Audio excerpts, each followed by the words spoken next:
উসমান গনি রে, আয় আমি নবী তোর দিকে তাকাইয়া রইছি। মসজিদে নববীর বারিন্দায় আমার নবী উসমান গনির দিকে তাকিয়ে আছে।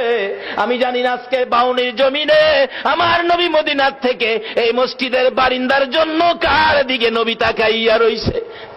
উসমান গনি আয়, আমি নবী তোমার দিকে তাকিয়ে আছি। নবীজির সামনে দাঁড়াইলে উসমান গনি ডাকতেছে, ইয়া রাসূলুল্লাহ, বলুন কিসের বিনিময় আপনার চোখের পানিগুলো মুছতে পারি? আমার নবী কান্দে, উসমান রে, পারবিনি ইহুদির বাড়ির খেজুর গাছটা আমারে কিনা দিতে? আমি নবীর চোখের পানি বন্ধ হয়ে যাবে। যায়া দেখ আমার আব্দুল্লাহ আনসারীর 2টা বাচ্চারে কি কষ্ট দিয়ে রাখছে।